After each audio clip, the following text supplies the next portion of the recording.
یو تابعی چې ته عیسائی بادشاه په جنگ کې ګیر کړ که ګیره کنو بادشاه وی چې د دې الګ د لاسه خو موږ برباد یو بلا فوج زمون برباد کړی موقع په مقانن زمون بوته لراغه د سره وسه تل کو مشیران وته دا مړ نه کې ویولې ودا پس چل عیسائی کو دا خو ډیر به قابل دی دی به د خپل فوج کمانډر جوړو پانکو دا مړ نه کې دنه د تجربه نه به موږ فائدہ اخلو هغه ویل دا خبره وکړه پته وی دا سه وکړه چې عیسائی شوی عیسائی کې چې د مسلمان فوج جرنیل تا گرفتار کړم څه چې کېو که خو عیسائی کېږم نه یاره وته اخره کې خلاصه دا چې پیشکش یې ماته وکړه لور به درکړم بادشاهي به درکړم جرنیل به دې کړم دا به وکړم تابعي ورته وي داسې نه کېږي بادشاه پریشانه دی چې اوس مړی کم که څه چل ورسره وکړم د دې بادشاه لور ډېره ښکلې او خوبصورته بابا ولې پریشانه وایي دغه مسلمان مې نیولی دی ما وجه خو ټول وزیران وي ما وجه ډېر قابل د تجربې نه به موږ فایده واخلو زه مسلمانو نه مسلمانېږي بابا دا خو په 15 منټو کې درته مسلمان کړم دا عیسائی کړم ما ته پرېږده اوس یې در عیسائی کړو بچې تی څنګه عیسائی کې ما له چل دی د خمنېدار یو کمرې ته دننه کړ او دا جینۍ ورله او ځان یې ورته ښه ډولې داسې ځان خشتن او هم خشته ډولې یې کړه او روټۍ وله یې وړله دا صحابي دا تابعي ورته بره نه ګوري بره څلوېښت ورځې دې جینۍ پې محنت وکړ څلوېښت ورځې کله اوبه وړه کله میوه وړه کله یو شی کله یو مطالبه کله ځان خشته کوه څه چې دا لک به زه په خپل جال کې راولم لک بره ورته نه دي کړی څلوېښت ورځې پس هغه جینۍ ورته وایي انسان یې که درنده حیوان یې زه خو چې په لاره ځم دنیا ماله تباشو ته راوځي زما خو د بادشاهانو بچی چې دي نو ما پسې لیوني شو زما په عشق پسې تا ته مې ځان څونه ډولې کړو زه پسې راځم تا کې ته انسان یې که څه شی او ته انسان یم بیمار یې که روغ یم بیا ولې الله نه یېرېږم که نن مې دا خپل خواهش تا پسې ولګو الله به څه وایي دا وجود ماله خدای دې نه راکړی چې د الله دشمنۍ کې استعمال دا سترګې دې نه چې الله دشمنۍ کې استعمال کړم دا اندام دې نه چې د خدای دشمني پې وکړم خو د خدای ګناه خو د خدای دشمني ده دا لاس مې دې نه چې زه پې الله سره دشمني وکړم جنۍ باندې اثر وشو وایي ستاسو دین دی اسلام دا دین الله ما خته دین ښایه الله پاک هغه د عیسائی بادشاه لور مسلمانه اوس زه دې وباسم په یو طریقه دې وباسم غږ به نه کې خو په یو شرط چې زه به ستا سره په څنګه واده کوم بس چې ته مسلمانه شوې او زه ووتم د اسلام په طریقه خپله واده خپل ژوند به تېر کړو دا خواهش به په نیکۍ بدل کړو دا خپل خواهش به په ګناه کې نه د الله په خوشحالۍ کې استعمال کړو ګوره رسول الله مبارک فرمایي دی خو وایي لا یزني الزاني حین یزني وهو مؤمن کم وخت کې چې زناکار زنا کوي که د سترګو کوي که د ژبې کوي که د اندام کوي دا د اسلام صادر کې نه دی اسلام صادر نه بهر دی دا اسلام صادر نه بهر دی دغه انسان چې جایزه نکاح وکړي د یو ښځې سره بیا رسول الله مبارک څه وایي چې کوم هلک نوړی روټۍ راواخېسته او ښځې له یې په خوله کې کېښود الله په دې هم د خاوند له اجر او ثواب ورکوي جایزه طریقه استعمال که ناجایزه ولې استعمالې څه طریقه جوړه کړه هغه تابعي د جیل نه وایسته هغه جینۍ عمر سره لاړه جینۍ مسلمانه وه هغه تابعي سره خدای د ټول عمر په نکاح کې ور واچوه موږ نن خواهش خدای کړی دی خفه کېږي ما نو حضرت عمر فاروق رضی الله تعالی عنه له څادرونه رالل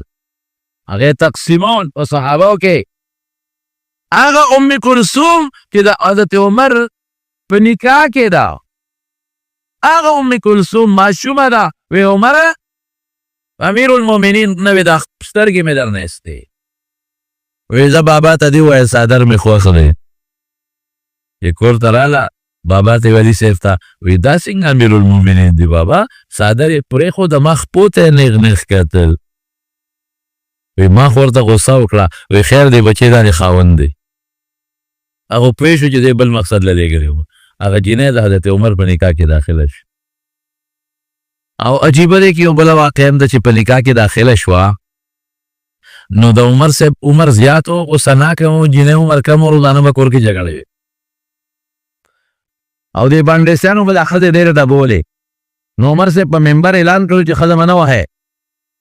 او که چا هم ښځه ووالم دا چل به سره کوو. نو بندیسیانو وال ټکول ختم شو. نو چې وال ټکول نه کوې خو غم دا دی چې بیا خو ښځې سره به ژوند څنګه تېری اعتباسې هغه بشیر جانه وال ټکول پکې نشته ګورې ښه ته خو مراسې سودن ته شین دی پوه شوې په خبره جنت کې به خدای درکوي دا او جنت کې وال ټکول هم نشته نه. نو هغه وال ټکول خو ښه خبره نه ده. مولانا بیجګر صاحب د خدای پاک وبخښي هغه ترسکونې خبرې کولې وي. دوه کسانو دوستان یو بل سره لګیو ګپ شپ یې لګو نو یو وایي ما نه خواړو ښځه یارېږي نه بل وایي زه خو چې کور ته نه وځم بس رپېږي. وایي دا څه چل دی؟ وایي دا کمال د ښځې نه دی دا زما دی. وایي څنګه؟ وایي د واده په لومبۍ شپه مې پیشو کوټه کې ګیره کړې وه. وایي چې څنګه ورننه وتمه کوتک مې راواخېست او پیشو مې واله نه کله مې ورته یو ځای وکړله پیشو ټوپونه جوړ کړل یو خوا کله بل خوا اخره کې مې لار وکړه پیشو تښتېده. بس ښځه حقه یارېدلې ده سړی خو سناک دی. بس چې زه کور ته نه وځم سر یې ښکته کړي دقه په لومبۍ شپه مې یارولې ده. دې د نر بچې م لاړه پیشو یې کوټه کې ګیره کړه. موږ هم دا لوبه وکړو دا ډرامه مو موږ هم وکړه. پیشو یې کوټه کې ګیره کړه خو چې ننوت کوتک ته یې ګوتې کړې پیشو له دوه درې غوزار وکړه ښځه دی په ارام کښېنه هغه د پیشو د والو ورځې دې تېرې شوې دي ښه موږ پېژندلې موږ د وخت پېژندلې چې ته څه شی ښځو سره ډېره ازادي ښه نه ده ډېره ازادي او ښځو وال ته کول او ظلم هم ښځو سره نه په کار باندې سړي د خپلو ښځو سره ظلم ډېر زیات کړي. نو هغه چې اعلان یې وکړه ښځې به نه وهې نو خلکو ښځې جوابونه شروع کړل. یو باندیسي سره ښځې جنګ کوي ښځې په اواز اوچت کړی جواب یې ورکړی. باندیسي راغی ورېږه عمر صاحب ته شکایت وکړم چې مونږ به هسې درز دروست کوو وال ټکول کول نو ښځې یارېدي غږ بیا نه کوو چې مو پرېښي دي راشه اوس ښځې جوابونه راکړي چغې را باندې وباسي. چې راغی عمر صاحب ته دروازه وویل او اتفاق ده چې دې وخت کې ام کلثوم په عمر صاحب اواز راوچت کړی و. چې دروازې وویل حضرت عمر صاحب وله راووته وایي برګري سال دی وایي یو مسله مې راوړې وه خو حل شوه. وایي څنګه حل شوه راته دې ونه ویل حل شوه نو ما د ښځې فریاد راوړو چې ښځه جواب راکړي. وایي ستا حل مې کور کې ولیده چې ته ګزاره کوې موږ بې سترګې کوو. عمر صاحب ورته وایي ګوره وایي دا ښځه تا له پنځه ډیوټۍ کوي یو دله پخلی کوي که دی دله نه کولي هوټل نه دې تیاره راوړې څونه خرچه به دې راځه یا نوکر دې نه وي خانسانه څونه پیسې به دې ورکولې جامې دله اینځي کټونه دله اینځي صفاکۍ یې دله که دی دله نه کولې او دوبي له دې وړې یا نوکر دې نه څونه تنخوا به دې ورکول. درې ځای دله صفاکۍ جارو کوي که دی دله نه کولې او ځان له یو چپړاسي نیولې څونه تنخوا به دې ورکوله. څلورم د کور حفاظت دې کوي یو ښځه چې کور کې غل نه راځي که د حفاظت یې نه کولې او ځان له څوکیدار نیو څونه تنخوا به دې ورکول. او پنځم د ګناه نه پرې بچې نو چې کومه ښځه دا پنځه ډیوټۍ کوي او صبر نه کوي کوي به زه بهر کیف و چا ورته ووې عمر صاحب ته وایي دا یو څادر ډېر مزېدار پاتې دی نو دا ام کلثوم له ورکه هغه بیبي لري د علي صاحب لور نه او ورته څه وایي وایي ام سلید یو ښځه ده وایي ډېره زیاته مناسب ده چې د هغې له ورکم. ام سلید په مدینه منوره کې یو ښځه وه سلیت نه دی سلید د هغې له مناسب دی چې موږ ورکو. ولې وایي په احد کې چې کله صحابه پرېوتل او زخمیان شو وایي دا ام سلید و چې مشکونه به یې د اوبو ډک ډک راوړل او زخمیانو له به یې خولې کې اوبه اچولې. نو خپله محبوبه به وروستو کم د الله محبوبه به مخکې کم څادر هم هغې ته ورکړه. ور خواهش قربان کا الله څه جوړوي هغه عمر نه خدای څه جوړ کړل امیر المؤمنین د رسول الله مبارک د دنیا وزیر د آخرت وزیر زلزله په مدینه کې راله زلزله خپې اوچته کړه ځمکې له روبروله وی عمر د عمر عدل ختم شوی دی ځمکې چې ګلخېږي عمر خوشته عدل خوشته او ته ځمکې جلقېږي فورا زلزله بنده شوه او د مدینې یو غر نه اور راووت اور را روان دی په مدینه چا ورته وی امیر المؤمنین اور خو مدینې ته راغی وی تمیم الداري راشه چابه کې ورکړه ورشه دا اور وشړه ما یاد کړه چې عمر رالیږلی ما اوس اصفره کې شړی یاست اور خره چې شړی تمیم الداري دوه رکعته نفل وکړل چابه کې لاس کې واخیست اور پسې شو وی ای اور عمر رالیږلی شا به کمې سوړي نه راوتې هلته ځه اور مخکې دی تمیم الداري ورپسې دی په هغه غارې وردننه که واپس دی راغی او دریای نیل به راخته په کال کې یو ځای دریای نیل د مصر دریاب دا قانونو کال کې به یو ځل اوچتېده او کلي به یې غرق او مصر به یې غرق او د هغوی یو رواج ده چې یو خشته جینۍ به یې وکته په مصر کې به د هغې نه خوبصورته جینۍ بله نه وه پیغله هغه به یې ناوې کړه کالي به یې واچول او به یې دریاب ته ورغورځوله دریاب به کېناسته به د هغوی یو جاهلیت رواج و یو به مړه کړو یو به ختمه کړو خو نور خو به بچ شي که نه کله د حضرت عمر فاروق رضی الله عنه زمانه ده او گورنر ابو عبیده ابن الجراح دی د هغه زمانې نو هغه ته چا وویل چې ګورې دا دریاب راخیږي کال کې یو ځل او که دا جینۍ مونږ نه ورچو نو مصر غونډ وړي اوس به څه کوې هغه حضرت عمر صاحب ته خط ولېږه ویل دلته خو دا یو رسم و رواج دی دریاب راخیږي عمر صاحب یو 2 چټ ګوتې خط ور ولېږه ابو عبیده ته یې ویل رضی الله عنه ته ویل که دریاب راوخه چې جینۍ ور وانه چوې دا چټ به ور غورځوې دی بیا راوخیږي دریاب را غردانگی وی خلق رالل چې ای گورنر صاحب مهرباني وکړه یو جینۍ به ور وغورځو مصر به بچ شي او که نه ور غورځی ټوله دنیا غرقېږي هغه وایي جینۍ غورځول ګناه ده او ما ته حضرت عمر خط رالیږلی دی ور غورځوم خط کې ورته څه لیکلي دي ای دریای نیل که ته د خدای که ته په خپل حکم چلېږي چې څه د خوښه یې کوه جینۍ نه در غورځو څه غرقول کې او هر څه کې او که ته د الله په حکم چلېږي د الله د رسول خلیفه دا چټ مې در وغورځو فټافټ ښکته سه چې تر قیامته پورې دې بیا اوچتونه وینه خط یې راواخېسته او دریاب ته یې ورنړه کړه دریای نیل چې هغه ویښ لتلی دی بیا چې ته رو نه خته او نه په مصر باندې اوچت شوم او په مدینه کې ناست دی دغسې لکه په منبر باندې او فوج یې لېږلی دی لرې یو علاقې ته جهاد له لري چې ته د میاشتو په مزل لري او د مدینې نه اواز ورکوي خپل جرنیل لا یا ساریتو الجبل الجبل ای ساریه غر ته متوجه شي غر نه ویریږه جومات کې خلک وی عمر جو دماغ کار پرېښودو کمزوري دی بوډا دی ساریه خو د میاشتې په مزل لري دی دې ته نه اوازونه ورکوي چا وی نه څه چل پکې شته چې هغه لښکر واپس راغی حضرت ساریه راغی راورسېده خلکو دې تپوس وکړو جمعې په ورځ پلانکي ټیم کې څه مسله خو دلته نه وه پېښه وکه نه څه وی موږ دشمن سره په جنګ و دشمن مخکې موږ ورپسې وو وی دې کې مې یو اواز واورېد چې ای ساریه غر ته وګوره غر ته متوجه شه وی چې مې واورېده ما والله انه لصوت عمر قسم په خدای چې دا د عمر اواز دی چې مې غر ته وکتل دشمن شاته راپسې نور را روان دی هغې ته متوجه شو شکست مو ورکړه که د عمر اواز نه وی اورېدلی هغه لښکر خو مونږ خیال نه و په غر مونږ به یې برباد کړو ناست په مدینه کې دی د میاشتې په مزل لرې لښکر ویني اواز وررسوي هغه ته رسېږي خواهش به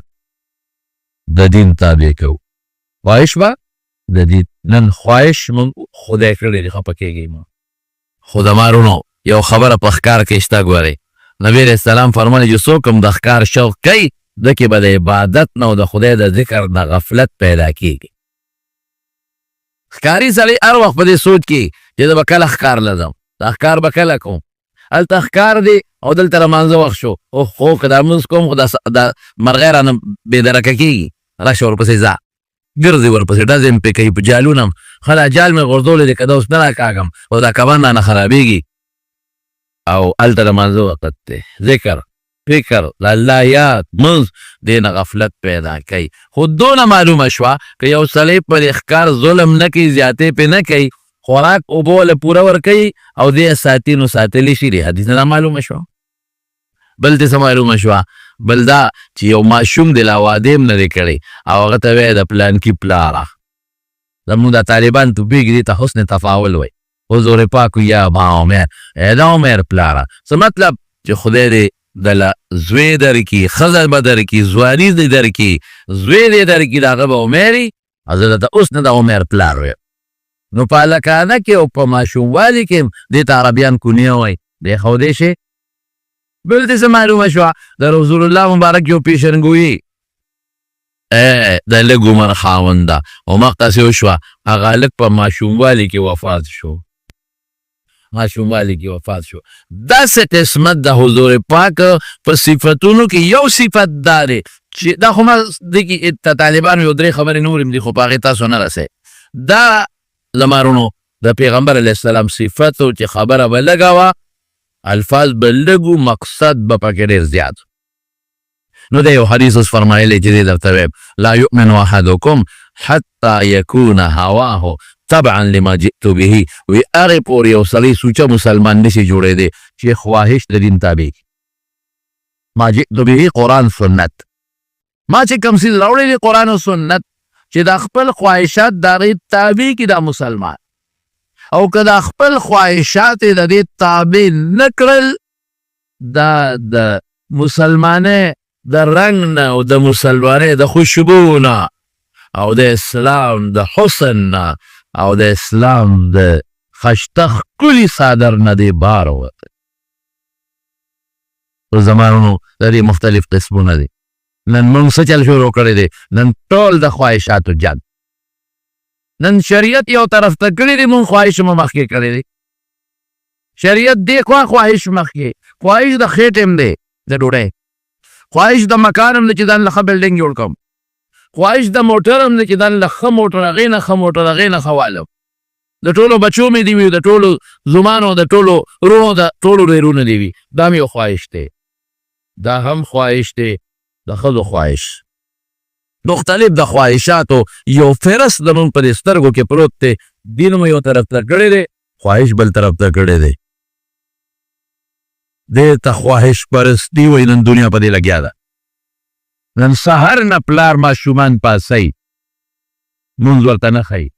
ذکر ورته نه ښایي د خوب د پاسېدو کلمه ورته نه ښایي مونځ ورته نه ښایي خدای ورته نه ښایي عقیده ورته نه ښایي اخلاق ورته نه ښایي بس هله شابه بچې سکول ناوخته دی هله ګاډی را روان دی بچې شابه سکول ناوخته دی هله ماشوم پوزه بیګي ګیاړي نه نه شابه هله بچې شابه جامې ورته واچوي پتلون ورته ور واچوي او بیا موټر کې کینې بوځي چې چا وس رسي یا ګاډي کې ورته پیسې ورکوي ترانسپورټ فیس او هغه سکول ته روانې ځي او مازدیګر چې بیا راشي بچې پاړې دې روا بچې سکول کې درته سوخول ټیوشن ولا نیسا دا تپوس د کوي بچې ماسپخین منځ مازدیګر منځ ماښام منځ ماسخوتن منځ الله ته مخکول پکار دي که نه دي الله یې ټول بچې مونږ په دغې لین ورچولې دي چې پیسه وګټه بچې ګورې چې خر د خرک کمي نو څه شی دی غوږ یې د پرېښودو دی دا ورته مونږ مخکې متل خولی دی تر زوی ته دې وګوره که نه څنګه بنګله یې جوړه کړې هغه ماما زوی ته دې وګوره که نه هغه ګاونډي ته دې وګوره که نه څنګه مزېداره بنګله ده څنګه موټر دی اره بچې تکړه شه ګورې خر د خره کمې غوږ یې د پرېښودو تکړه شه هغه په سوچ کې پروت دی چې زه څنګه پیسه پیدا کړم د چا جیب وه غلا وکړم سرکاري نوکرۍ کې کرپشن وکړم رشوت والم دوکاندار یم ګډون وکړم دوکه وکړم ګاک وم خو چې څوک حلال کړم پیسه پیدا کړم خو چې هغه تربور نه یو 2 ګزه اوچته بنګله جوړه کړم د هغه نه غټ اعلی مزېدار موټر والم د هغه ذهن کې د ماشوم دا ذهن سپیني دا دماغ پاکي دا ول موږ دقې نه ډک کړي دي د دقه سوچ کې روان پیسه پیدا کوم په دې سوچونو فکرونو کې پروت دی داز پلان کې مړ شو جنازه لاړه بنګله پاتې شو خواهش پرستي شروع ده سیستم نشته فیسبوک دی د ښځو تصویرونه دي موبایل دی او د جنکو تصویرونه دي موبایل دی او فلمونه دي موبایل دی او الله خفه کول دی الله موبایل دی او د خدای سره مقابله ده موبایل دی او د رب سره مقابله ده موبایل دی په دې سترګو چې مال الله را کړي دي په هغې د الله سره مقابله ده په دا غوږونو چې مال الله را کړي زه الله سره دشمني کوم په موبایل فیسبوک دی او موبایل دی نن خو د ټولو نه لوی شی دا دی افرأیت من اتخذ الهه هوا الله وایي څه وایي وایي د خلکو خواهش خدای کړی دی خواهش یې څه شی جوړ کړی دی خدای جوړ کړی خواهش لاندې کا ګوره چې الله څه کوي لاندې کا خواهش پیغمبر مخکې کا خواهش لاندې کا او ما جئت به قرآن مخکې کا ته ګوره که ته د ډوډۍ نه مړ شوې راشه ما په دې مخ لالوی تو کا که تا عزت خدای در نه که راشه زما په دې مخ لالوی تو کا دا خو مونږ ته ښکاره دي ښکاره مثال به درکړم حضرت عمر فاروق رضی الله تعالی عنه د حضور پاک د غلام بچی حضرت اسامه هغه اسامه چې یو ځل د رسول الله مبارک په پتون ناستو زید ښکلی اسامه د رنګه تور و زید محبوب پیغمبر مبارک چې غلامانو سره کوم سلوک کړی دی که نن موږ خپلو نوکرانو سره خپلو همسایهګانو سره او خپل ما تحت ملازمینو سره او خپلو چپړاسیانو سره دغه سلوک وکړه قسم په خدای دنیا کې به جنتي د غلام بچی د رنګ نم تور دی په دا پتون ورسره ناست دی پوز یې وبهده رسول الله مبارک په هغه لاسونو چې قیمت د عرش نام اوچت دی راځي او د دې اسامه پوزه پې پاک کوي عایشه بیبي ورته الله رسوله ما ته پرېږده چې دا پوزه وله زه پاکه کړم ویې نه عایشې دا به زه پاکوم احبه فاني احبه د سره مینه کوه زما ډېر خوښ دی په دا پتون به کښېنه او دمریز وې پوزه ورته پاکوي څوک عقاید و جهاد د سره مینه کوه زما ډېر خوښ دی نو حضرت عمر فاروق رضی الله عنه چې امیر المؤمنین شو بادشاه شو نو تنخواه به مجاهدینو له ورکوله فوجي جرنیلان او فوجي مجاهدین هغوی له به تنخواه ورکوله نو زوی دی عبدالله ابن عمر هغه ورته بابا ما له تنخواه کمه راکړې اسامه له ډېره ورکړې ولې دې ما نه کوم جهاد ته مخکې تللی دی دې ما نه کوم میدان ته مخکې تللی دی ما کوم میدان رستو کړی دی او دې مخکې شوی دی د ما نه کوم میدان کتلی دی خو چې کم دی د دې دې ته ځم کوم میدان دی چې زه رستو یم دې مخکې دی ده نه ولې تنخوا زیاته ورکړې ما له کمه راکړې عمر ورته وایي عبدالله ابن عمر ته زما زوی زما محبوبې زما ښکلا یې دا د رسول الله مبارک ښکلا ده د رسول الله مبارک محبوب او د رسول الله مبارک ښکلا به زما په ښکلا مخکې وي که نه وبکې داسې دې خواهش پرستی زمانه کې وکړې داسې نه نه په خپله چرګ وخوري په خپله خوراک وخوري او چې کوم یې نوکر د چپړاسي د تشه خوراړو مخکې کتاب وخوره ډکې او دغه عبدالله دغه عمر فاروق دی څادرونه وله رالل څادرونه نو تقسیمولې په مدینه کې نو چا ورته وی ستا بیبي ده د رسول الله مبارک نه سوی ده ام کلثوم بنت علي د علي لور د هغې له ورکه دا حضرت عمر په دې اخري زمانه کې حضرت علي ته وایي وی علي وی ستا لور د ام کلثوم ما ته به را په نکاح نه کې عمر مې زیات دی دا کشره ده خو یو ارمان مې دې پاره کې چې که دا جینۍ ما ته را په نکاح شي او موږ له خدای بچي راکړي نو په هغه بچو به زما د حضور پاک نسب یو شي خلک وایي دا د عمر بچی دی او دا د رسول الله مبارک د بیبي فاطمې هم نوسی دی د حضور پاک هم بچی دی هغه ماشوم به نجیب الطرفین بشي پلار د طرف نه مور طرف نه به نسب به یو شي ارمان مې دی عربو کې دا رواج هغه زمانه کې نو اوس هم نشته که هلک او جینۍ راځئ مور پلار یې راځئ نو که عمر کې فرق یې نو پروا نشته علي صاحب ورته وایي وی امیر المؤمنین هغه جینۍ به دې خوښه شي نو په شریعت کې قانون دا دی چې کومې جینۍ سره څوک نکاح کول غواړي نو د هغې مخ ته کتې شي مخ ته خو د خواهش په بنیاد به ورته نه ګورئ په دې بنیاد به وګورئ چې دا جینۍ ما سره مناسب ده خوښه مې ده که مې نه ده خوښه مخ ته ورله کتې شي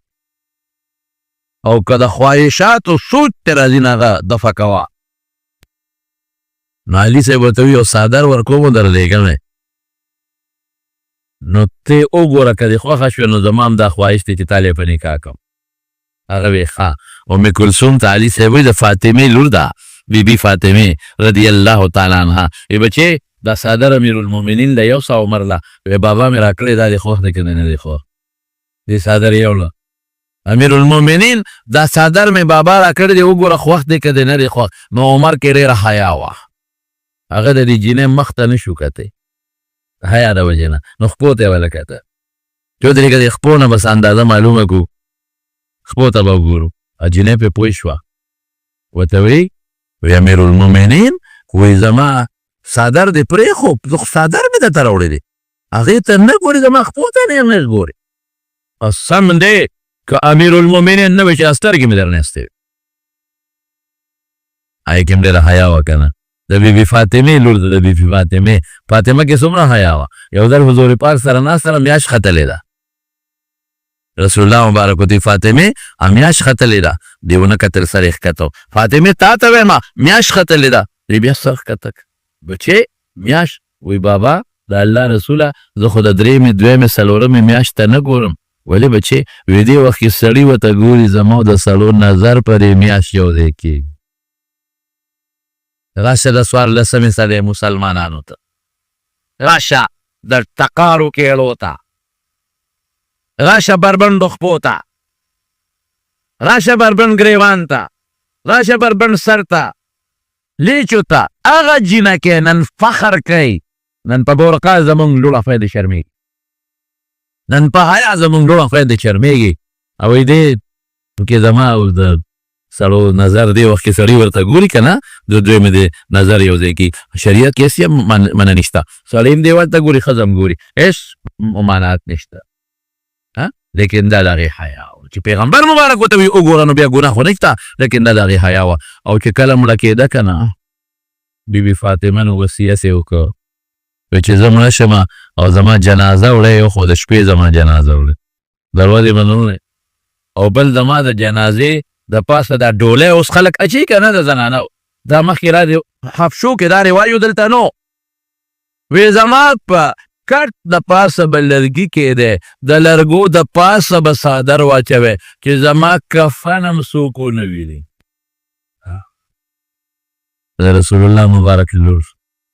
ناجینه کې آت د حیا پرته ده. زما وروڼو خدای دې زمونږ خویندو لوڼو له حیا ورکړي. دا هم خواهش پرستي ده چې نن جینۍ بربنډ سر خوښوي، دا هم خواهش پرستي ده چې نن جینۍ بربنډ مخ او بربنډ سټ خلکو ته ښیي، دا هم خواهش پرستي ده چې لیچې ښکاره کړي دي، لاندې خپې ښکاره دي. ای د خدای بندې، الله ښکلی وجود درکه، د دوزخ په اورې ولې سوځې؟ الله خشته مخ درکه، الله ښکلې ډانچه درکړه، الله ایمان دله پړه کې واچو، الله د مسلمان مور و پلار نه پیدا کړې. دا وجود خو زما د دوزخ په اور نشي پیرزو، ستا ولې پیرزو شي؟ دا وجود به په قبر کې په کوتکو والی کېږي. ولې ظلم کې؟ ولې خلکو له د زنا دعوت ورکې؟ ولې د هلکانو سترګې ځان ته را مخامخ کې؟ ولې په لاره په داسې انداز دی چې سړي درته وګوري؟ دغه جینۍ چې دا په فیسبوکونو باندې په موبایلو کې او دا په لارو کوڅو کې داسې حرکتونه کوي چې ما سره سړي را مخامخ شي، د دې سوونو زرګونو سړو د سترګو د ژبې د زنا ګناه دې وګټله. څه کې په کوم طرف روانه؟ یو خو به خدای نه منې، یا به رسول نه منې، یا به خدای او رسول نه منې، او دغه هلکان چې د پردو جنکو ته ګوري. الله اکبر. حضرت یوسف علیه السلام پیغمبر دی، او د زلیخې کور ته لاړ، د زلیخې کور ته، او زلیخه پې مینه شوه، بس لنډه پښتو کې بل ته ویم، د زلیخې خوښ شو، مینه شوه پې. لیکن یوسف علیه السلام په دې خپلو سترګو زلیخې ته نه کتل، دی چې به کله ته نظر به ښکته، اوس خو یې نیکه ده او د وزیر لور ده او ښځه ده، خشته ده، کوسنداره ده. او یوسف دلته راشه، یوسف دی به ورغې سر به ښکته کړي، دا کار وکړه، دا کار وکړه، خو لږ ګډول راغوښتل، عاشقه ده پې په کور کې، ځان نه لرې نه پرېښودل. یوسف به ناست و سر به ښکته و، نه به کتل دی خپلې نیکې ته. یوسفه ما ته وګوره، داسې به وکتل زر به سر، ولې ما ته نه ګورې؟ څه چل شوی دی؟ لا پیغمبر نه دی، لا نبوت نشته، لا کتاب نشته، خو زړه کې د یوسف حیا پرته ده، زړه کې د پیغمبرۍ نښې د مخکې نه پرتې دي، نه ګوري ورته، سترګې نه مخامخ ښیي ورته. اخر کې زلیخې ورغی او جال جوړومه، او دې پنساوم دې ګیروم په دې جال کې، ځان یې ښه خشته کړه، ښه ډولې یې کړه. هغه زمانه کې دا هره زمانه کې دا د بیوټي پارلر دا رواج شته دی چې دا حسن او خشتوالي د جینکو خوښه وي، او داسې کاریګران هم وي زنانه چې هغې جینکو له هغه حسن برابروي. ځان یې ښه ډولې کړ. په محل کې دننه یو کوټه ده، په څو دروازو بنده کوټه ده، هغه یې ځان پسې بندې کړې. وغلقت الابواب وقالت هیت لک. قرآن شریف کې الله فرمایي غلقت الباب نه دی، غلقت الابواب، ټولې دروازې بندې کړې، جرندې ورته واچولې. زلیخه خپل کټ ته وخته ډبل بیټ ته، او پکې کېناسته او چابیانې ځان سره کړلې. یوسف ته ویل راځه، دې را دننه کو، نوکرانو ته وایي دروازې بندې کړې، چابیانې ماله راکړې. په خپله اخري دروازه بنده کړه، بله بنده کړه، بله بنده کړه. یوسف ته وایي دلته راشه. حضرت یوسف ته څه وایي؟ قالت هیت لک، راځه ځان او لاول ورته وایي یوسفه سترګې دې ډېرې ښکلې نه دي، ګوره دا هغه جال دی. وی او ښکلې دي خو ړومبې به دا سترګې پټېږي به. مخ دې ښکلې ډېر نه دی، په قبر کې به ټولو نه مخکې دا خاورې کېږي. لاسونه دې ډېر ښایسته نه دي، وی ټولو نه مخکې به دا چیپړېږي، دا به ختم شي. یوسف ما ته وګوره، نه ګوري. یوسف ما راغوښتی سلی نن، خبرې نه، نن به ما سره ګناه به کوې. ما ته وګوره زه څومره ښایسته یم، زما لاس، زما خپې، زما وجود چې دا مطالبه د یوسف نه کوي. یو ټکي یوسف وایي هغه وخت کې علیه السلام یو ټکي وایي قال معاذ الله، یا الله ما بچ که، معاذ الله، د الله په ذات د نه امن غواړم، ما معاف که. دې وخت کې د انسان زړه کې چې د دنیا بزرګي، د دنیا نیک انساني، یو خدا چې الله بچ کړي، لیکن دې نه څوک نشي خلاصوي. د خواهش د انسان چې اوبراو شي، د حیوان شو. دې وخت کې انسانیت ختم شو، حیوان شو. دلته دوی په ځان نه دي اوس، دې وخت کې دوی په خپل قابو کې نه دي. دې وخت کې سلیمان ابن یسار د یو ډېر لوی سړی زموږ د امام ابو حنیفه رحمت الله علیه په شاګردانو کې دی. سلیمان ابن یسار ډېر ښکلی دی، ډېر ښایسته دی. زموږ د حدیثو په کتابونو کې هم ذکر راځي. یو جینۍ ده چې هغه په دې علاقه کې د هغې نه ښکلې او ښایسته جینۍ بله نشته. او سلیمان ابن یسار یو ځای کې دې جینۍ سره ګیر شو، بس مجبور شو. یو ځای کې ناست و، دا جینۍ پرې راغله. د جینۍ ورته مخکې نه جال تیار کړی و، ځان یې ورته ښایسته کړی دی. او چې څنګه راننوت سلیمان ابن یسار نه یې مطالبه د ګناه وکړه. سلیمان ابن یسار دقه ټکې وایي، هی ما ته وګوره، څنګه ښایسته یم، څنګه ښکلی یم، نن به ما سره زما حاجت پوره کوې او ستا خواهش به زه پوره کوم. نه نه، دا چېرته کېږي، دا نه کېږي. او ما پسې خو خلک په منتونه کوي، ما له خلک د دنیا پیسې را کوي، ما له خلک د دنیا دولتونه را کوي، تا نه زه خپله مطالبه کوم. او ورته هم دقه ټکې وایي معاذ الله، د خدای په نوم ما بچ که، الله د نوم سره امن غواړم، لوی الله به مې تا نه بچ کوي. دا ټکې دا ډېر مضبوط ټکې دی. داسې وخت کې ته الله ته آواز وکړه، په داسې وخت کې ته خپل خواهش قربان که، او په داسې وخت کې ته رب العالمین ته رجوع وکړه. ته ګوره خدای غیرتي بادشاه دی چې ته وایي دا ګناه مه کوه چې ته دې بچ کوي او که دې نه بچ کوي. یوسف علیه السلام ورته وایي قال معاذ الله انه ربي احسن مثواي انه لا يفلح الظالمون. دو معنی علما کوي، دا خو زما د مالک سره خیانت دی جي. ستا مالک زه غلام یم، په کور کې دېره کړی، نو زه به ستا د مالک سره خیانت کوم؟ تا ته لاس اچول خو د خپل مالک سره او د خپل سردار سره خیانت دی. خو بله معنا وه، داسې تعبیري معنا ده. قال انه ربي احسن مثواي، هغه ذات چې دا ښکلی شکل یې راکړی، هغه ذات چې ستا کور ته یې راوستیم، د کوی نه یې راویستم او د بادشاه کور ته یې راوستم، دا ښایسته مزېدار وجود کې دا دنیا راته پس کېږي، هغه ذات سره خیانت وکړم، ظلم وکړم. انه لا یفلح الظالمون، ظالمان کو چاته نه کامیابېږي. وایي پرېږدم دی نه، دروازه جننده ده، لازمن به دا ګناه ما سره کوې، لازمن. نو مونږ خلک خو به بهانه جوړو چې روز څوک بیا توبه به وس وکړو. لیکن حضرت یوسف علیه السلام څه کوي؟ خپل وس کوي. ته وس کوه، باقي مدد د الله دی. خپل وس کوي، دروازې ته روان شو. چې دروازه کولو کې چېرته ځې؟ چابیانې ما سره دي، تللی نه شې. و چې یوسف علیه السلام قدم واخیست، رب العالمین جرنده کوله وکړه، دروازه کوله شوه. او سړي خو رانه لاړ، داسې چلو شو، ورغرې وال، ده ته بله دروازه کوله شوه، بله پروتوکول ورته میلو شو. لکه یو بادشاه وزیر یو علاقې ته ځي که نه، نو دا نوکران ورته دروازې کولاوي. چې بادشاه ته دا تکلیف نه چې دروازه کولاو دروازه ورته مخکې یو افسر خپل دفتر ته دی هغه چپړاسي راشي هغه دروازه ورته کولاو کي رب العالمین په یو لوی پروتوکول کې وویسته یو دروازه کولاو بله بله بله بله بله او دې غرواله کې داسې چلو شو د کلک د لمن نه ونیوه یوسف علیه السلام په هغې کې زور ولګوله منه شلېده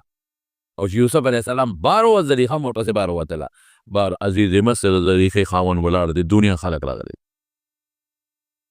دنیا خلک څوک چا سره دسخطی کوي او څوک سپارش دی او بادشاه وزیرانو ته خلک راغونډېږي ښځې هم دي او سړي هم دي او دقسې په بد حال یوسف علیه السلام مخکې دی او زلیخه ورپسې ده بس د عزیز مصر سره وزیران مشیران دي دا څه وشو شرمونه وشرمېدم حیا لاړه زما ښځه په دې ډک مجلس کې دنیا ته رسوا شوه د هلک نه لمن راکاږي دا څه وشو نو اخو ډېره هوښیاره وه که نه دا لوی خلک هوښیارانه مي او ورته وایي ما جزاء من اراد باهلک سوءا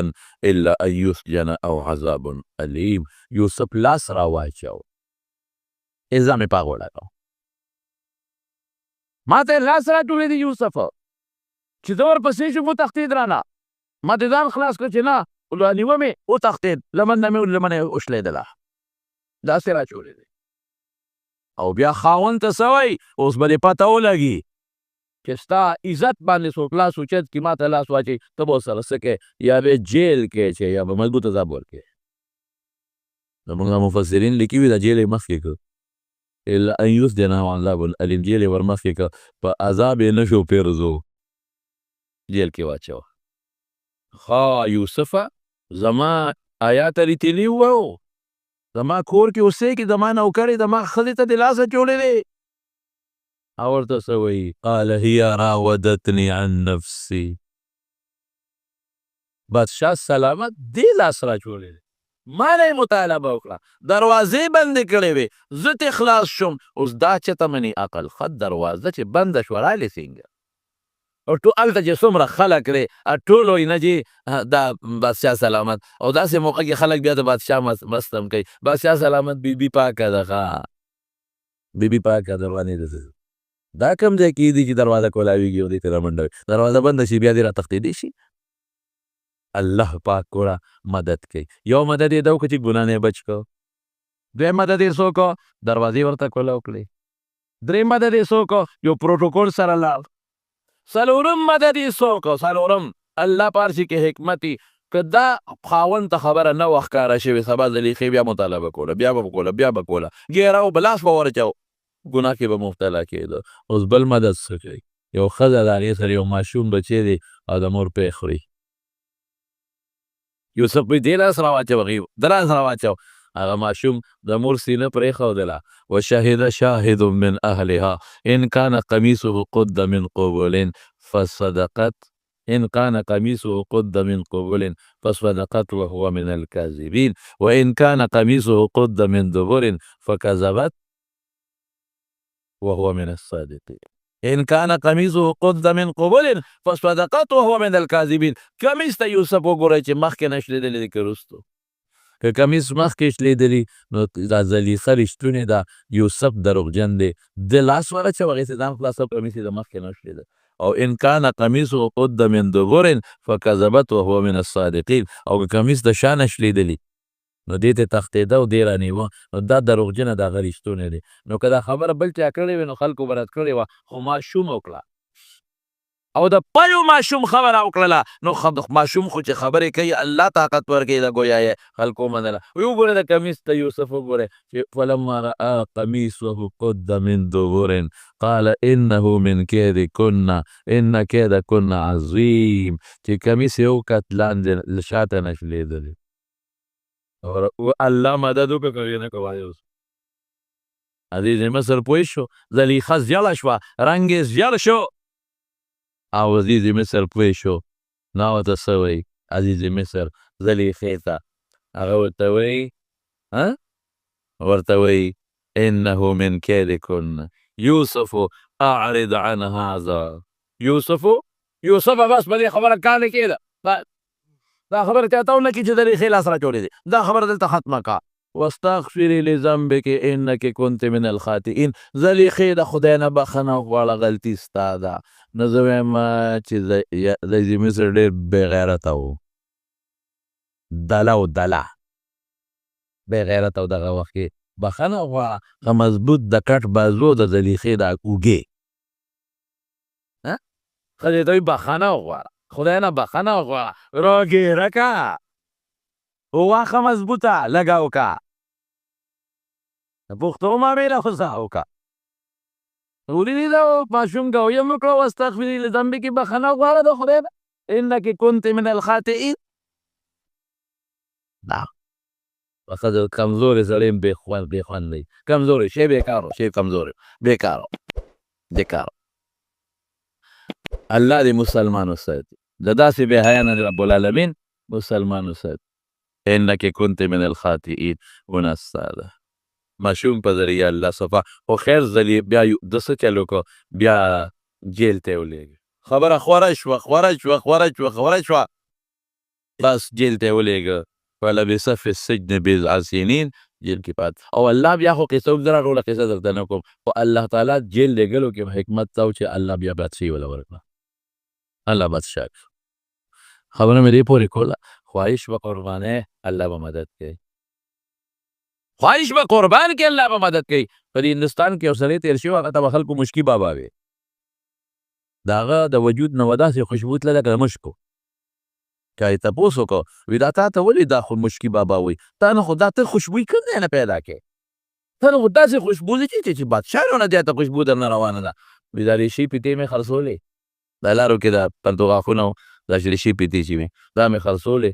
یو ښځه ولاړه وه او هغې سره نوکره وه، نو نوکره راله وایي چې دې دروازې ته را دننه شه، زما نیکه درنه سودا کوي. نو اکثر دوی په غریبانان دروازې ته دننه شي، بعضې زنانه کور کې دارېدنې چې ور دننه شومه دروازې ته، بس هغه ښځې فورا دروازه جلنده کړه. او وي زه ډېر زیات خشته وم، چې هلک وم ډېر زیات خشته وم، ډېر ښکلی وم، چې دروازه جلنده کړه. وایي ما ته وایي چې ما سره به دا ګناه کوې. وایي ما ورته وایي چې زه ګناه کوم؟ ولې څه چل دی؟ ګناه ولې وکړم؟ الله ولې خفه کړم، رب خفه کړم؟ وایي پرېږدم دی چېرته، ګناه به خامخا کوې، او که ګناه نه کوې جنګ درسره کوم، په تا چاړه دې وم او چغې وم چې ما پسې لاس را واچو، شرموم دی. مشکي بابا وایي چې ځواني مې وه، اوس خدای پاک اوس ګوره د خواهش قربانول دې ته وایي. ما وایي چې ښه نو ما اودسمات یې راغلی، ټیک ده چې به نه پرېږدې دا ګناه را باندې کې وکړه، خو اودسمات ډېر راغلی دی. نو وایي هغه ټیک ده خیر دی، اودسمات کا لامبې هم لامبه، او نن پرېښودل نشته، دا ګناه به راسره کوې، په دې لاره تېرېږي، زه دې وینم زما خوښ یې. وایي چې غسلخانې ته ننوتم، لوی اودسمات یې مې وکړ، لوی اودسمات یې مې راواخېست، په د لاسونو په دا مخ مې ومږه. دې ته خواهش قربانول وایي. لا یؤمن احدکم حتی یکون هواه طبعا لما جئت به. رسول الله مبارک دقه وایي خواهش به د دین تابع کې، د اسلام به تابع کې، مذهب به د خواهش نه تابع کې، اسلام به د خواهش نه تابع کې. ځان مې هر څه ومږلو چې راووتم چې دې ښځې وکتل، وایي دا څه شی دی؟ ښه خدای دې پېښ وباسه، ټول میدان دې ولړه، ځان دې په غلو هله دروازه کولاوه ختي زیر دی کې، اوس دا څه مصیبت دی؟ دروازې راته کوزه وکړه،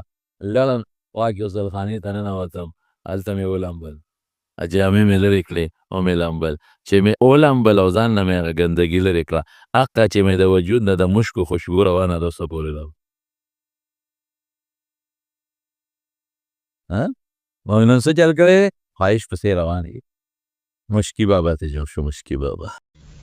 لا حول ولا قوة الا بالله. دا هغه دم دی چې مسلمان له هر وخت په کار راځي، او د مسلمان هر مشکل خدای په دې دم ختموي. ډېر خلک پریشانوي، یاره جي ما ته خو لویه پریشاني ده، دې سره څوکم، د هغې دپاره دا دم دی. ډېر خلک وایي بچي مې نشته، څوکم، دی دم دی. ډېر خلک وایي مال مې نشته، برکت پکې نشته، دی دم دی. ډېر خلک وایي قرضدار یم، زما قرضه به خلاصه شي، لا حول ولا قوة الا بالله، دی دم دی. ډېر خلک وایي وی نیکۍ ته مې توجه نشته او شیطان په مخه کړی، لا حول ولا قوة الا بالله، دم دی. ډېر خلک وایي بې کس یم، بې څوک یم، اس یار و مددگار مې نشته، خلک را باندې ظلمونه کوي، لا حول ولا قوة الا بالله، دم دی. قسم دې د دې نه مضبوط او بهترین دم بل نشته، خو که سړی د دې د وینا په وخت کې له خیال وساتي او په الله مضبوط عقیده وساتي. دا زه نه ویم، حضور پاک فرمایي. د دواړو جهانو سردار فرمایي په بهقي شریف کې حدیث دی، او حضرت ابو هريره رضی الله عنه دا نبی علیہ السلام نے نقل کی. حضرت ابو هريره فرمائی کہ حضور پاک کو فرمائے قال رسول الله صلی اللہ علیہ وسلم لا حول ولا قوة الا بالله دواء من 99 داء. وی دا د یو کم سلو بیمارو علاج دی، د یو کم سلو بیمارو دارو دی دارو. ایسرها الهم. وی پټولو کې رکوټي بیماری هغه پریشانی ده چې انسان ته دا غیرو سبب هم نه معلوم. نن سبا کو ټینشن وته وي او پریشانی وته وي. په پریشانی کې څومره خلک مبتلا دي. څوک د مال په پریشانی کې مبتلا دي، څوک د رشتو په پریشانی کې مبتلا دي چې زما د بچي او زما د زامنو لونو د خېځه کې رشتي وشي. دا ډېره خبره ده. څوک د حج او د عمرې په طلب کې پریشان دي، څوک د خپل رشتې په طلب کې پریشان دي، څوک د بیماری په طلب په شفا کې پریشان دي، چاته کور کې جګړې دي پاغې کې پریشان دي، څوک یا وزر دي پریشان دي، چاته د مقدمو پریشانی ده. دا د دې دا وی رکوټي مرض دی. دا دوه کم سل غټ مرضونه دي. دا پریشانی ورکوټي مرض دی چې لا حول ولا قوة الا بالله. دا غي د پاره علاج دی. او معنی څه ده؟ معنا باندې ځان پوي کې. معنی خپل حضور پاک خو دلیدا. یو صحابي د عبد الله ابن مسعود رضی الله عنه یو کتاب د حدیث مسند د بازار وته وي، هغه کې دا حدیث نقل شوی دی. عبد الله ابن مسعود رضی الله عنه د نبی علیہ السلام نه تاسو کو، بلکې حضور پاک وته فرمایي وی اتدري تفسیرها وی لا حول ولا قوة الا بالله په معنا پويږي. عبد الله ابن مسعود ورته وی الله ورسوله اعلم. الله ورسول ته پته ده، ما ته معنا نه معلومه. نو حضور پاک وته دې معنا په خپل بیان وی لا حول عن المعصيه الا بعصمه الله. دا هر ګنا نه بچ کېدل به د الله تعالی په توفیق نه کېږي. ګنا نه، پریشانۍ نه، تکلیف نه، درد نه، او هر قسمه ټینشنونو نه به د پروردگار د ذات نه بل څه بچ کول شته نه. دی یو معنا شو. ولا قوة على الطاعة، لا قوة على العبادة،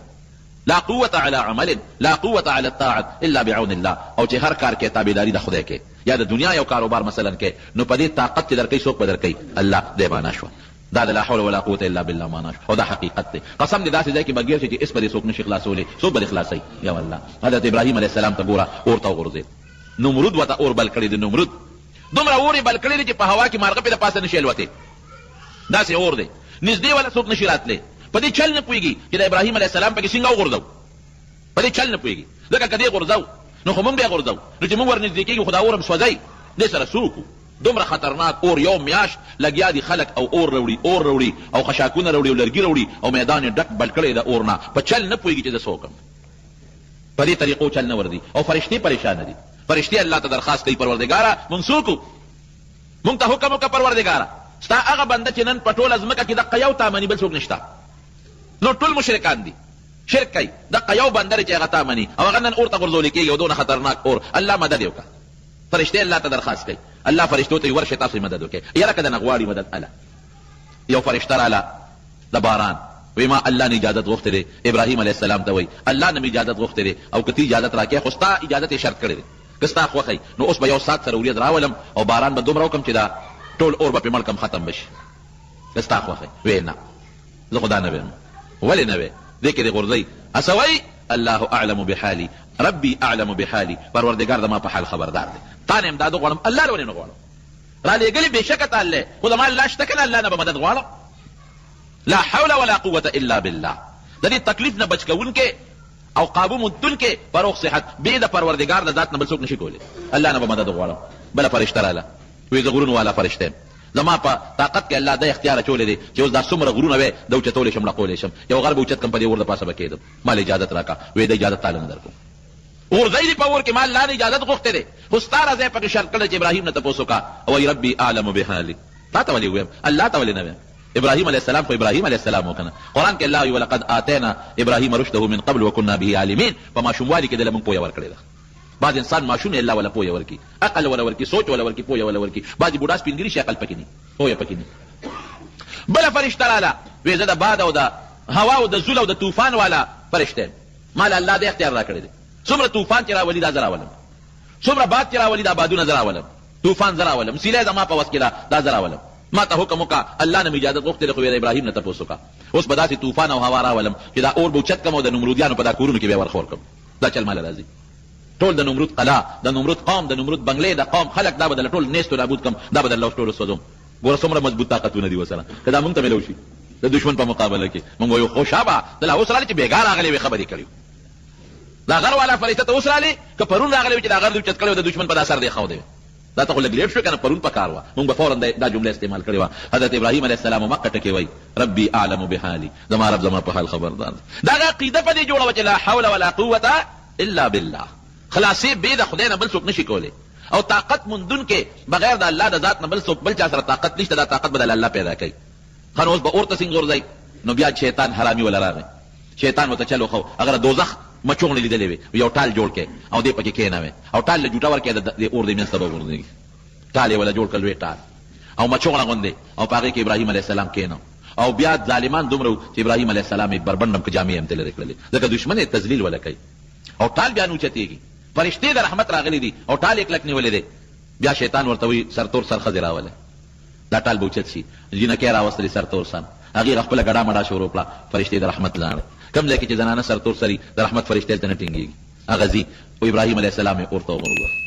د نمرود دا ګمان و چې د دا اور ته رسېدل او د ده سوځېدل د ده لوخړه کېدل سم دي اور ته تلل او د ابراهیم علیه السلام په اور کې ګلې ګلزار سمېدل سمو قلنا یا نار کوني بردا وسلاما علی ابراهیم اوره یخ به شي ګورې معتدل یخ چې تکلیف ونه ورنه کړي مري غوندې او دا سواد د کلام او د دې بره غرونو په شان یخني پرې رانولې ګورې په قلار چې صرف دومره چې دته د اور تکلیف نه او بلکې علما لیکي چې جبرئیل علیه السلام راغی د ملګرتیا لپاره ورسره په اور کې کېناست د جنت یو ښکلې باغچه ورته خدای په اور کې دننه جوړه کړه اوبه ورته خدای د اور په منځ کې را پیدا کړلې او دا میوې بوټي ورته خدای د اور په منځ کې را پیدا کړه وایه اوس بې د الله د ذات نه بچ کوونکي بل څوک شته اوس نشته اور یې ورته ګلې ګلزار د لا حول ولا قوة الا بالله معنا ده د دشمن د عذاب نه بچ کوونکي بې د الله د ذات نه بل څوک نشته یو د الله ذات نه ذات پرې بچ کوي بل څوک نشي بچ کولی بلې مرحلې ته ګوره بیبي د په لاره روان دی هجرت کوي اوس غریب بیبي ساره ورسره ده د تره لور هم دا د پې نکام تړلې ده بیبي هم ده او خشته خوبصورته ده لار کې یو بادشاه دی ظالم بادشاه داسې ظالم بادشاه دی چې هغه دا څوکیداران په لارو کې کېنولي او چې چا سره ښځی بس دا خاون وله وجنې او ښځی ماله راولې ابراهیم علیه السلام ته پته ولګېده چې دا خو په لوی غم وړېدم بیبي ته وایي داسې کار دی چې ته زما ښځی نه دی خاوند دی خو په شریعت کې ما ورته ارور خورم یو ګورې ښه ځکه دیني خور مې ټول د آدم علیه السلام اولاد یو ته مې خورې مخکې پوه کړه نو که تا نه د بادشاه تپوس وکړي یا د بادشاه کارندګان دا ورته مو چې دا سړی مې خاوند دی ورور مې دی ولې ټول مسلمانان وروڼه خویندې دي او که ما نه یې تپوس وکړه نو زه به ورته یم چې دا مې خور ده ولې که دا ښکاره شي چې دی زه خاوند یم او دا مې ښځه ده نو بیا ګورې ما درنه وجني او که دا ورته پته ولګي چې نه زه د رور یم ته مې خورې نو زه به د مرګه خو بچ شم که نه اخلي خو داسې م رانه اخلي خو زه به د مرګه بچ ډېره ښه هغې راله دا بیبي یې بوتله هغه ظالم بادشاه بدعمله بادشاه له چې بویه تله دروازه یې ورپسې بنده کړه دروازه یې بنده کړه او هغه نیت ته دې وکړه چې دې ته لاس ور واچوي بخاري شریف کې حدیث دی ګورې څه داسې ناشولته خبره نه ده د حضور پاک مبارک خبره ده چې لاس یې سینګ دی له وروړه بس پرېوته بادشاه په ځمکه خپې اوچته کړه او الاوړې پرېوته او د فالج په منده فالج نه راځي دقسې د لاس خپو باندې فالج و چغې کړې دي بیبي ته تا ما ته خیره وکړه او ما ته دوا وکړه بس پرېږدم دی نو دا مسلمان کې رحم زیاتي بیا او بیا د پیغمبر بیبي کې خو رحم زیاتي نو دوی ورته وکړه نو بیا ټیک شو چې ټیک شو یاره دا جوړ معلومېږي دا چې اتفاقا څه بیماري راغلې وه بیا کوشش کوي چې لاس ورچوي بیا همغه چل پې وشو بیا وایي بس ما نه غلطي وشوه دې الله معاف که بیا به نه کوم وایي ښه معاف مې کړې بیا ټیک شو چې ټیک شو بیا سوچ بدل شو شیطان خو سړي پسې نښتي بیا لاس ورچاو بیا همغسې پرېوته یاره وایي بس دا مې درېیم ځل دی بیا به دلته لاس نه اچم اوس مې معاف کړه وایي بیا مې معاف کړې هغه نوکرانو ته وایي راشئ دا بیبي بوځئ بس او یو خدمتګار یې موله ورکړه د بیبي هاجرې په شکل کې دا بیبي هاجرې دی وله ورکړه بعضې علما وایي د بادشاه لور وه لور یې ورته وبخله او څوک یې وینځه وه د بادشاه ابراهیم علیه السلام له بیبي ساره راله خو بیا هم په زړه کې کشمکش سوچ و چې که زه ډېر هم د خپل خاوند ته ووایم چې ما له د بادشاه ګوتې نه دي را رسېدلې خو بیا هم زما د خاوند په زړه کې خامخا هغه دغه به پکې وي شک به پکې وي په ما به خامخا زما د وجې به غږ نه کوي لیکن خامخا له به پریشانې چې زما د ښځې ته سړی په دې خفه کېږي که نه چې ښځې له بل څوک ګوتې یوسي چې څنګه راله نو خاوند ته وایي ابراهیم علیه السلام ته وی ابراهیم وی الله دا هغه ظالم سکیم ناکام ما له ګوتې م نه دي راوړې ابراهیم علیه السلام ورته څه وایي او جړلې بیبي سارې جاړه ما ته الله ټول منظر ښولی دی ناست دلته هم هر څه لکه د شیشې ما لیدل هغه سره چې درې ځله څه شوي دي او تا معاف کړی دی هر څه ما لیدلي زه مطمئن یم چې تا له د هغه ګوتې نه دي را رسېدلې دې تکلیف نه بچ کوونکي دا څوک اوسه الله بل څوک نه د ابراهیم علیه السلام د بیبي په دغه وخت کې په کار راتلونکي ذات څوک دی الله قسم دی ګورې چې څه قسمه تکلیف درته رسېږي مخلوق پرېږده الله ته سوال کوه مخلوق پرېږده الله ته زاري کوه اعتماد به اوسه په الله کوه هر ځای به در رسېږي دا نشته چې الله به د یو ځای مدد کوي یو بل ځای به نه کوي د کوټې ګوټ کې به دې مدد کوي دریاب په ویښ کې د حضرت یونس علیه السلام سره مدد کړی دی هر ځای به دې مدد کوي کړی دی که نه دی کړی کب په ګېډه کې د حضرت یونس علیه السلام سره مدد کړی دی ګنې لوی دریاب یونس علیه السلام کشته ودرېدله او دې یو مریی دی پکې وي د مولانا تښتېدلی دی او دریاب ته یې غورځو چې ویې غورځو اوس به عقل بچ کېدل شته عقل باندې دا کوم ځای بچ کېږي یو کب خدای جوړ که شا به ځان به وررسی چې دې د نه اوبو ته ونه رسېږي کب په تیزی راغی او چې څنګه یونس علیه السلام د کشتۍ نه وغورځېد کب خولې ته نیغ وردن نه که او شخوند به هم پرې نه وی نیغ به یې تېری نیغ د کب ګېډې له ورسېد عقل څه وایي ډاکټري څه وایي طب څه وایي ساینس څه وایي دا ټول دلته ناکام دي هغې وایي نه سوال نه پیدا کېږي د کب په ګېډه کې به جمدي سنګ پاتې شي دا کوم ځای کېدی شي د کب ګېډې ته لاړ او بیا کب ته الله حکم کوي چې دریاب کې به چکر ورکړی د دریاب د ټول څومره دریاب کې د هغې ټول سیل په د یونس علیه السلام کو هم جیل کې پروت دی جیل زغلي کوټه کې پروت دی کوټه زغلي او د کب دا ګېډه ولا خدای لکه د شیشې په شانتې کړه چې څومره د دریاب حیوانات دي چې دا ټول دې وویني د دریاب ګوټونه ګوټونه وویني او په هغې کې څه وایي لا اله الا انت سبحانك اني كنت من الظالمين د دې مطلب او د لا حول ولا قوه تقریبا یو شی نه لا اله الا انت سبحانك خدایا یو ته ګوري بل څوک نشته بچ کوونکی به ستاره ذات نه بل څوک نشته الله د هر عیب نه پاک غلطي د ما د پروردګار داسې आवाज به کو چې د عرش فرشته د دې اوه اسمانونو د پاسه د اوه اسمانونو نه ګیر چاپېره عرش دی عرش دا یو اسمان د بل نه دومره لرې دی لکه ځمکې نه چې د اسمان څومره لرې دی بیا دویم د هغې نه دومره لرې دی بیا درېیم څلورم پنځم شپږم اووم بیا د الله عرش د هغې نه دومره لرې دی لکه یو اسمان او بل اسمان کې چې څونه فاصله ده او بیا د الله د عرش د پاسه کرسي ده د عرش فرشتې الله ته درخواست کوي الذین یحملون العرش عرش یې نیولی دی یا الله یو داسې د زارۍ اواز مونږ اورو دا مونږ چاته نه دی اورېدلی قرآن شریف کې الله فرمایي الیه یصعد الکلم الطیب والعمل الصالح یرفعه چې دلته څوک نیکې خبرې کوي دا ټول الله ته رسېږي دا به نه وي چې الله ترې نه خبرېږي لکه د هغې مثال خو نن سبا د موبایل په شکل کې تا ته معلوم دی که نه موبایل آزاد کې دوه کسان درې کسان په کوټه کې خبرې کوي ټول هلته اورېدی شي اورېدی شي که نه شي اورېدی ها بیا نن سبا خو هغه بل شی هم راووت که نه څه ورته وایي انټرنېټ کې هلته کې په لندن کې لس کسان ناست دي کیمرا ورته مخامخ ده او دلته کې تا کمپیوټر کولاو کړی دی هغه ټول درته ښکاري د هغې خبرې مه اورې اوس خو هغه شی ختم شو چې دا به څنګه یو دا به څنګه ته چې دلته څومره نیکي کوې په هغه سیکنډ نه پروردګار خبر دی ستا ټوله نیکي رب العالمین ته رسېږي هر څه نه خبر نو هغه فرشتې وایي چې الله داسې اواز نن دلته را روان دی چې ډېر زیات غلې غوندې دی ډېر رو اواز دی او ډېر د زارۍ اواز دی او ډېر د عاجزۍ اواز دی الله دا اواز د کوم ځای نه راځي وایي دا مې یو بنده یونس نیولی دی الله څه چل دی ورسره دریاب ته مې رسولی دی او اوس دې وخت کې کب د دریاب اوومې ځمکې باندې پروت دی اوومې ځمکې ته رسېدلی دی او د هغې سره خېټه جنګېدلې ده او د یونس سر د په هغه کب په ګېډه کې دننه د هغه کب په اینه د پاسه ماته په سجده پروت دی دا چغې راته وایي ځمکې ته کې په هغه توره خټه د پاسه دې وخت کې کب پروت دی الله خو دا سره خبردار او د په جګر د پاسه سر لګولې د کب دغه اینې د پاسه او فریاد کوي لا اله الا انت سبحانك اني كنت من الظالمين یا الله ته خلاص کا پروردګار ته خو بچ کا دا دین مسلام وره غوري د نیکانو خلکو مرسته فرشتې کوي دلته کې چې کم نیک سړی وي په هغه تکلیف تېرېږي فرشتې الله ته درخواست کوي خدای ته ورسره رحم وکړه فرشتې الله ته درخواست کوي کوم ظالم چې ظلم کوي فرشتې ته الله ته درخواست کوي خدای ته هلاک کړه دې حالاتونه الله فرشتې خبروي نیک سړی دی حدیث پاک کې حضور پاک فرمایي یو نیک سړی دی نیک سړی او د هغه یو ښځه ده او دا ښځه د نیک سړي سره ظلم کوي زیاتې ورسره کوي په جنت کې چې کومې حورې دي د دې سړي دپاره مقرر دي هغه حورې هلته وایي ښځې خدای دې هلاکه کړه زموږ دا خاوند ولې تنګ د سره ولې ظلم کوي دا خو تا سره د څو ورځو مېلمه دی در نه به را جدا شي موږ له به راځي قاتلک الله خدای دې هلاکه کړه مشکات شریف کې حدیث دی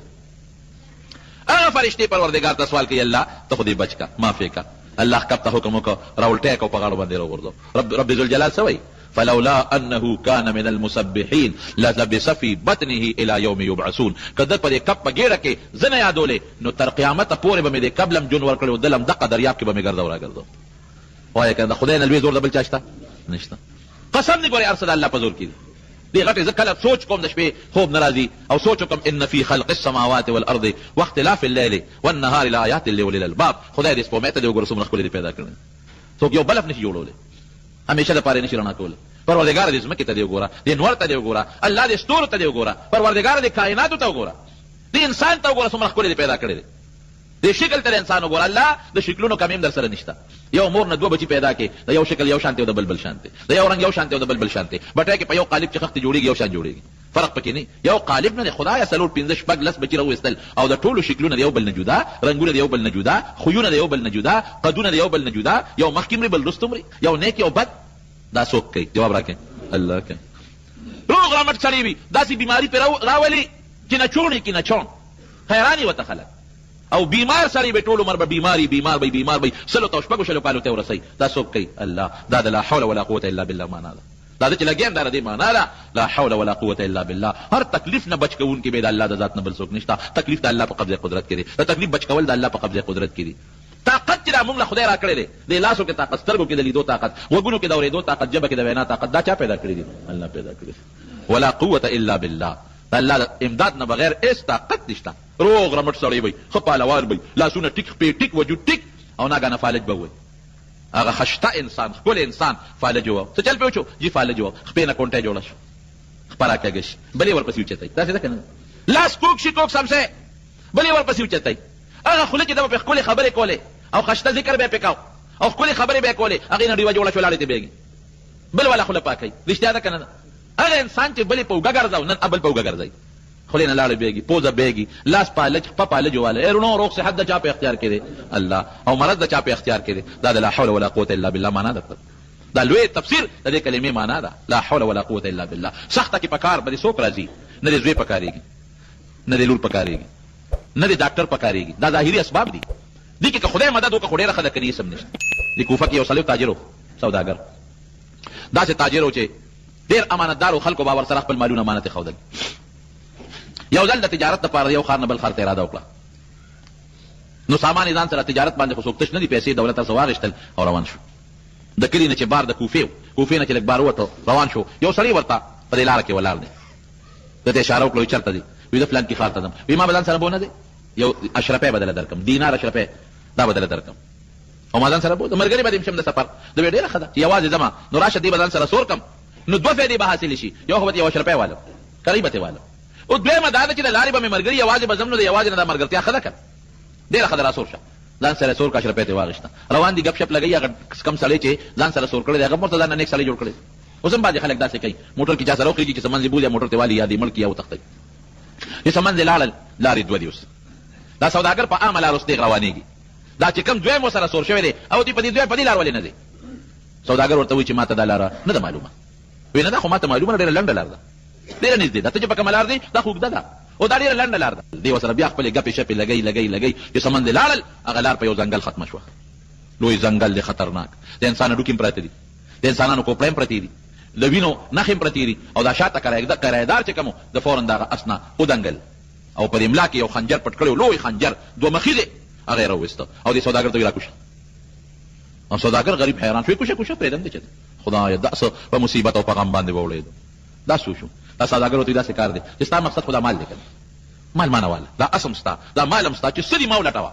خو ما پرېږده خدای ته وګوره. وایي نه نه، اول به تا وجنم، دا مال به وروستو عالم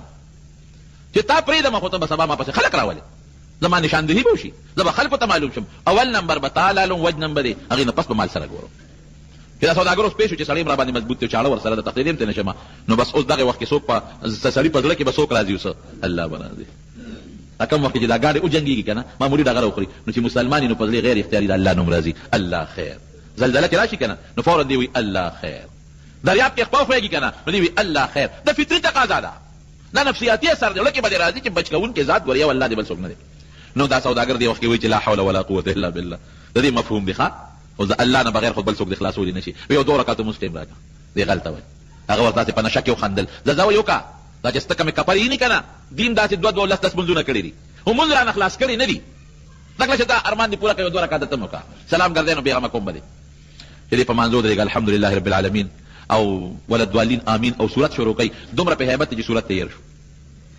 غم د غریب سره چې اوس ممرم په چاړه مې وایي پرېږدي مې نه، صورت تیر شو. نو یو آیات ورته الله، ګوره الله ته چې ته ځان سپارې، الله به دې مدد کوي. یو آیات یې دې ذهن ته راغی، امن یجیب المضطر اذا دعا،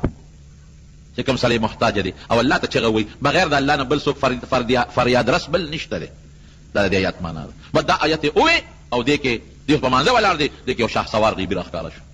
په اس باندې سور دی، نیزه ورسره ده، د اوسپنې ټوپۍ په سر ده، او چې څنګه را په اس را روان دی، اوس دا ډنکپ خو پې شو چې دا سړی خو راغی نیزې والا، نو هغه ته هم ور مخامخ شو چې زه ځان ته خلاص کړم څوک هم. هغه نیزه باز راغی او دې په نیزه ښه یو مضبوطه وه، او چې ویې واو نو اور بل شو او دا سړی پې وسوځېد. دی وایي چې ما خو سلام وګرځاو، چې سلام مې څنګه وګرځاو، نو هغه شهسوار ته ور متوجه شوم. څوک یې ته؟ شهسوار ته متوجه شوم، ته څوک یې؟ زه خو د لوی غمه خلاص کړم، ډاکو دې مړ کړه، اوم سوځېد، ته څوک یې؟ وایي زه د دې امن یجیب المضطر اذا دعاه غلام یم، د دې آیت غلام یم. تا چې کله په مانځو درېدې او الله ته دې فریاد وکړه، وایي اسمانونه وجړقېدل، الله وی چې یو فرشته پکار ده، زه ودرېدم، الله وایا یو بنده فلان کې ځای کې ګیر دی مدد شبه ځان رسوه، الله راولېږلم. سخته کې به بیا څوک پکارېږي؟ الله به دې پکارېږي په سخته کې. بې د پروردګار نه بل څوک دی قسم دې که بچ کړي، یو الله به دې بچ کوي، او که راته غواړې هم به الله درکوي. زه کله کله په دې اخباراتو کې د دې بعضې نجومیانو اشتهار غوندې لګېدلي چې ما نجومیانو لیکلي چې را دې شي موږ زوی ورکوو، او لیکلي ګارنټي کې سره، ګارنټۍ سره زوی ورکوم ګارنټي کې سره، او بانډ له راخېجوم ګارنټۍ سره راخېجوم. یم دا خلک ډېر سادهګان دي. ګارنټۍ سره چې ته خلکو له زوی ورکوې ځان ولې نه جوړې، او ګارنټۍ سره چې بل له بانډ راخېجه خدای له راخېجه وکړه، او ګارنټۍ سره کامیابي ورکوم. نو په کامیابي ستا په لاس کې ده، د ګارنټۍ بچیه دا د خدای په لاس کې ده. دا زمونږ قمقل خلک دي، بس خلک هم ورپسې روان شي. زه یو ځل پېښور کې روان وم، یو سړی دا مرغو والا ني، دا اوس ختم شوي، پخوا به دا ډېر ناست دي بالي سره مرغو والا ناست دی، اوس ورسره لفافې پرتې دي. زه روان وم چې دا مریض تپوس ته، او بې اختیاره زما دې پنسۍ ته یې ګوتې کړې، ما ایله کار یې به پرېوتم، خو خدای ته بچ کړم. غصه م راله، خدای پنسۍ ته راله چا لاس راواچو، چې مې کتل اوس دی دی. مې ولې کاکا وې دلته چې راشي چې قسمت ته لټیک کړم، یا خدایه پاکه اوس هم خواښ یم، اوس په دې په سړک راغورځولم، په قسمت ته لټیک کوم. مې ځان لټیک کړه چې د دې فوټپات د ناستې نه خلاص شي، ځان له قسمت برابر کړه. دې شکل ته دې وګوره، ظالمه نسوار دې پنځه منه په خوله کې چولې څښه، لاړې د نبیږي دې غاښونو ته دې وګوره، سپېمو ته دې وګوره، او زما قسمت ټیک کړې، ما له خدای قسمت ټیک کړی دی، ځان له ټیک کړه. زمونږ خلک دا هم قمقل ناست دغه دی، ولاسي څوک چا ورته لاس نیولي پال به وله ګوري، څوک مرغو ته ناست دي، څوک نجومیانو پسې ګرځي، دې قصو پسې مه ګرځئ. روغ صحت مرض لرې کول د چا په اختیار کې دي؟ الله په اختیار کې دي. دا اسباب دي لټوې به، ډاکټر له به هم دی، دا ستا سبب دی. خدا به نه وایي چې ډاکټر جوړ کړم، د دې ډاکټر په لاس کې شفا به الله اچوي، دم به هم په ځان اچوي، دا لا حول ولا قوة الا بالله دم دی که نه، دعا به هم کوې، تعویذ به هم استعمالوې چې رسم تعویذي، او دمونه به هم استعمالوې، او مونځ به هم کوې. خو دا به دې یقین چې په دې ټولو څیزونو کې اثر څوک پیدا کوي؟ الله پیدا کوي. زما وروڼو، دا به زمونږ ایماني او دا به زمونږ عقیده وي چې دا څومره طاقتونه دي، که روغ صحت دی، که مال دی، که دولت دی، که ښکلی شکل دی، که ایمان دی، که بچي دي، که عزت دی، دا ټول الله سره دي. دا به زمونږ یقین چې که بیماري ده، که تکلیف دی، که مقدمه لر کول دي، که د رنځور رنځ ښه کېدل دي، دا به بغیر د الله نه بل څوک نه ښه کوي، دا به الله ښه کوي. دا به زمونږ یقین چې شیطان نه بچ کوونکی دا صرف د الله ذات دی، د نفس او د خواهشاتو نه بچ کوونکی دا صرف د الله ذات دی. او که دا مونږ کوم عبادت کوو، دا ټول د الله په توفیق دی. زه به صرف اراده کوم، د ګناه اراده به نه کوم، د نیکۍ اراده به کوم. زه به اسباب لټوم، خو دا به مې یقیني چې دا کمال د اسبابو نه دی، په دې اسبابو کې طاقت پروردګار اچوي، دا به مې یقیني. دا د لا حول ولا قوة الا بالله معنا شوه. نو رسول الله مبارک فرمایي اصحابي ته، وی د جنت د خزانه، الا ادلک علی کنز من کنوز الجنه، وی د جنت د خزانونو یو خشته خزانه نه درکو؟ ابو موسی اشعري وتی فقلت بلا ولنا یا رسول الله، راکه کنه، ولا حول ولا قوة الا بالله. او دا بل حدیث چې ما ته وی د مسند د بزار، دا حضرت عبد الله ابن مسعود دی. عبد الله ابن مسعود رضی الله عنه فرمایي چې ما ته په خپل حضور پاک کو فرمایل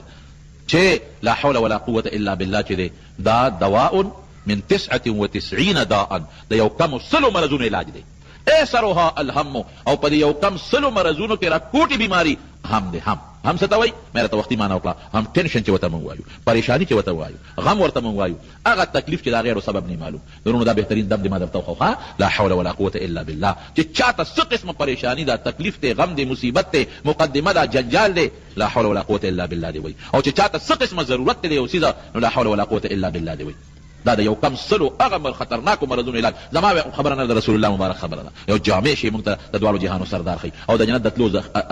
یو لویه ذریعه ده، او یو لوی سبب دی. زموږ دا بزرګان پکې یو ټکي زیاتوي ورسره چې دا د سړي 1500 کرته شواروس کې وایي، 11 کرته ته مخکې درود شریف وایي، او 11 کرته وروسته ته درود شریف وایي، او 1500 کرته دی وایي. په 10 کې ویل شي، په 10 کې ویل شي.